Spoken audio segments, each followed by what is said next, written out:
போட்ட பிச்சை முருகா, உள்ளுக்குள்ள இருந்து நீதான் என்னை இயக்கிக்கிட்டு இருக்க. உன் மனசுக்கு எப்படி சொல்லி கூப்பிடணும்னு ஆசைப்படுறியோ அப்படி கூப்பிடு.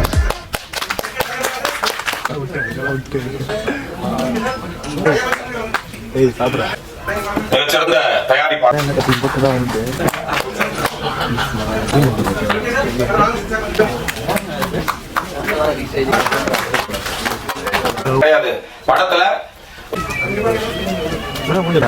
அடுத்ததா காஸ்ட் பாசகார பிள்ளை அட்டி கும்மா குத்து கொடுத்துருக்காரு. இந்த படத்துல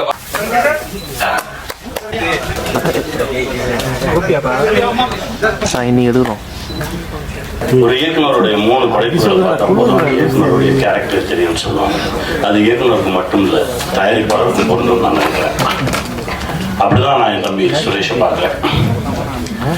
அவர் எடுத்திருக்க திரைப்படங்களை எடுத்து பார்க்கும்போது அவர் யாருன்னு நமக்கு தெரிஞ்சது.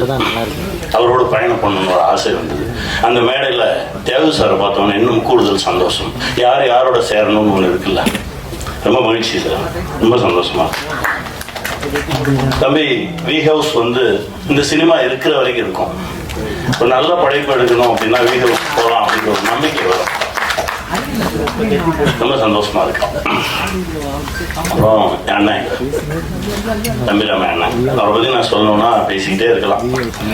எந்த கதை எழுதினாலும் என் அண்ணனை வச்சுதான் எழுதுவேன். இப்போ கூட ஒரு கதை எழுதி முடிச்சேன், அண்ணனை வச்சுதான் எழுதுவேன். நாங்க 2 பேரும் சந்திச்சோம்னா கதைகள் மட்டும்தான் பேசிக்கிட்டே இருப்போம். ஒரு 5 நிமிஷத்துல நான் ஒரு கதை சொல்லுவேன், அப்புறம் அண்ணா ஒரு கதை சொல்லுவாங்க. மாறி மாறி மாறி கதைகள் தான் போயிட்டே இருக்கும். அதுல இந்த சமூகத்துக்கு ஏதாவது ஒன்று சொல்லிடுவோம். ஏன்னா நமக்கு இவ்வளவு பெரிய இடத்த கொடுத்த சினிமா மூலமாக நாம் ஏதாவது ஒன்று சொல்லிடுவோம்னு சொல்லி முயற்சி பண்ணிட்டு இருக்கேன். இப்போ ஆல்மோஸ்ட் ஒரு 10 படம் பண்ணுவோனே அப்படின்னு நான் பேச்சுக்கு சொன்னேன். இப்போ 5வது படைப்புக்கு வந்திருக்கோம். இன்னும் 5 படம் இருக்கு. அதற்கு மேலும் ஒரு ஆசை இருக்கு, அது நடக்கும் நம்புறேன். ஏன்னா கையை பிடிச்சிட்டு அப்படியே வந்துடுவேன். ஏன்னா எனக்கு அவ்வளோலாம் எனக்கு பெரிய அறிவாளி எல்லாம் கிடையாது. ஏன்னா அடிக்கடி நான் சொல்லிக்கிட்டே இருப்பேன், கொஞ்சம் இன்னசென்ட்டா இருங்க, ஒரு சில விஷயம் தெரியாம இருக்கட்டும். ஏன்னா நிறைய விஷயம் தெரியாம இருக்கிறவங்க ஜெயிச்சிருவான். நீங்க கவனிச்சு பார்த்தீங்கன்னா தெரியும். எனக்கு எல்லாம் தெரியும்னு சொல்லுவாங்க, மாட்டிட்டீங்க முடிச்சது இருக்கும். எனக்கு ஒண்ணுமே தெரியாதுங்க. நான் அப்படியே போகும்போது யாராவது என் கையை பிடிச்சி கூட்டிட்டு போயிடுவாங்க அப்படின்னு நான் நிறைய நம்புறேன். அப்படிதான் இந்த மொமெண்ட் வரைக்கும் என் வாழ்க்கையில் நடந்திருக்கு. அதை இன்னும் நான் நம்புறேன்.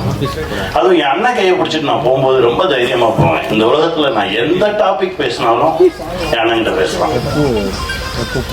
நீங்க அரசியலா பேசலாம், சினிமாவா பேசலாம், இலக்கியமா பேசலாம், எது பேசினாலும் அண்ணா அதுல இருந்து தனியா மொத்தமா இப்ப நடிகரா இருக்காரா அதை அப்படியே தள்ளி வச்சுட்டு இலக்கியவாதியாவார், ஒரு அரசியல்வாதியாவார், எல்லாமே புள்ளி விவரத்தோட இருக்கும். அப்படி ஒரு அண்ணன், ஒரு லைப்ரரி மாதிரி தான் என் அண்ணன் நான் பார்ப்பேன். என் தகப்பனா பார்த்திருக்கேன், என் அண்ணனா பார்த்திருக்கேன், ஒரு குருவா பார்த்திருக்கேன். நான் எப்படி பார்த்தாலும் எனக்கு அப்படி தெரியல. அதுதான் என் அண்ணன்.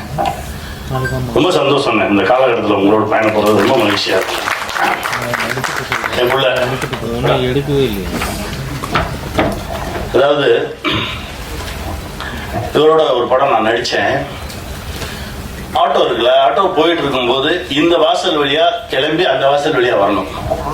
அந்த எப்படி எந்த டைமிங்ல பண்றாரு ஒண்ணுமே புரியல. அதற்கு பிறகு ஒரு ஷார்ட் கம்போஸ் பண்ணிருக்காங்க. கார் வரும், கார் வரும், வந்து அப்படியே காரை தாண்டி நான் வரேன்றாரு. அண்ணன் சொல்றாரு, கனி சொல்றா அவனை பண்ண வேணாம்னு சொல்லு, இல்லைன்னா டூப் வச்சு பண்ணலாம் சொல்லு, ரோப் கட்டிக்க சொல்லு அப்படின்னா. ஞாபகம் இருக்கா? நான் கூப்பிட்டு அப்படியே எப்படி சொல்றது, நான் சொல்றேன் தம்பி வேணாமே ரோப்பு கட்டிக்கலாம். இல்லை நான் வந்துடுவேன். அந்த நம்பிக்கை இருக்குல்ல, அதாவது ரொம்ப தகுதியான ஒரு நடிகன். ஃபைட்டா பண்ணுவார், டான்ஸா பண்ணுவார், நடிக்கணுமா சூப்பரா நடிப்பான். எல்லா தகுதியும் இருந்து என் தம்பிக்கு சரியான ஒரு கதவு திறக்கலையே அப்படின்னு நினைச்சிருந்தேன். முதல் கதவு திறந்தது எங்க அர்ஜுன் சார் மூலமாக. ரொம்ப சந்தோஷமா இருந்தது. ஐஷு வந்தாங்க. 2வது கதவு இது இயக்குனராக அடியெடுத்து வச்சிருக்கான்.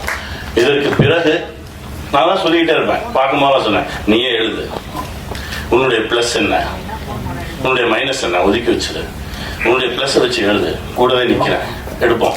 நம்முடைய எல்லா தகுதிகளையும் வச்சு சரியான ஒரு படைப்பை கொடுப்போம். அடுத்த படைப்பு அதுவா இருக்கணும்னு ஆசைப்படுறேன். சரி. ஏன்னா அவருடைய உழைப்புக்கும் ஒழுக்கத்துக்கும் இன்னும் பெரிய பெரிய தளங்கள்ல என் தம்பி வந்து நிற்பான், கூடவே நானும் நிற்பேன். வாழ்த்துக்கள் தம்பி. ராஜா கிளி எங்க அண்ணன் பல முறை பேசும்போது பல கதைகள் சொல்லியிருக்கான்னு சொல்றேன்ல, அந்த மாதிரி இது ஒரு கதை. நிறைய நிஜங்கள் பேசக்கூடிய ஒரு கதை. நான் சொல்ற மாதிரிதான் ஒரு ஒரு காலம் மனிதனை எங்கெல்லாம் கொண்டு போய் நிறுத்துது. நீங்க எவ்வளவு நல்லவங்களா வேணாலும் இருங்க, ஆனால் இந்த உலகத்திலிருந்து தப்பிச்சு போயிடவே முடியாது. என் நண்பர் தாமிரா ஒரு கவிதை எழுதினார், இந்த உலகில் இருந்து யாரும் அவ்வளவு எளிதில் தப்பி சென்று விட முடியாது. நீ பதில் சொல்லிட்டு தான் போகணும். அப்படிதான் இந்த கதை. இவ்வளவு சொன்ன போதும் இல்லைன்னே பேசணும். காலத்துக்கிட்ட பதில் சொல்லாம யாருமே தப்பிச்சு போயிட முடியாது. ஒரு காலம் நம்மளை எங்கெல்லாம் கொண்டு வந்து, அதனால முடிஞ்ச வரைக்கும் உண்மையா இருந்துருங்க, எளிமையா இருந்துருங்க. காலம் நம்மளை கைப்பிடித்து தூக்கி செல்லும். வெல்வோம்.